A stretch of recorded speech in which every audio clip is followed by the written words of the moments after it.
morning and welcome to the Morning Minute Meditation. This is Pastor Levi Nix from the Temple Missionary Baptist Church in Gainesville, Georgia, bringing a word this morning out of Deuteronomy chapter 6. Moses, writing the final book of his life, it's called a book of remembrance or a book of recall. He was totaling up what the important truths were from Exodus, Leviticus, and Numbers, and so he writes it again for a generation he's about to leave.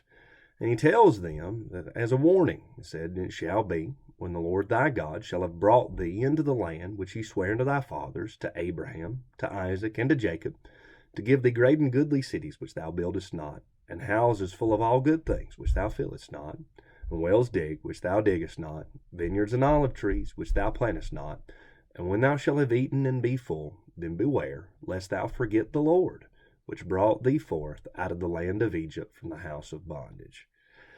Depending on how many times you total it through the book of Deuteronomy, it's probably best stated that it's a book of forgetfulness, a book of call to remembrance. In fact, there are 6 to 7 warnings, depending on how you number that, where Moses reminds them to not forget. And this is one of those passages here at the beginning of the book.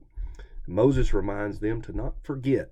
First thing he says, that they would be in danger of forgetting where their security came from. The Lord brings them into the land for the first time, a people that has wandered for many years in the wilderness and has lived in the land of Goshen, unprotected in slavery and in bondage. We're going to be brought into a land where for the first time they would have great and goodly cities which thou buildest not. And certainly that adds to a security and a refrain and a lack of dependency on the Lord for direct provision and for direct security. So the Israelites would have been in danger because of their security.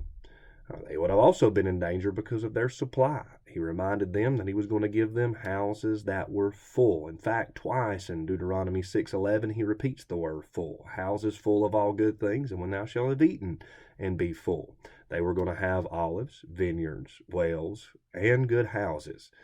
But not one of those was going to come out of their own labor. They would all be a direct supply from God. Can I tell you, we're in danger of forgetfulness if we forget where our supply comes from. And then finally, he said, "Beware, lest thou forget the Lord." And he was the one who brought thee forth out of the land of Egypt. Can I tell you, that salvation experience is something we are often in danger of being forgetful. If we take and measure our lives and we look at our lives and we forget beyond the history of what Calvary has done for us, we're in grave danger of forgetfulness. Lord, help us never to forget the day that Christ saved us. And Lord, help us never to get over that salvation experience. This has been a Morning Minute Meditation. God bless you.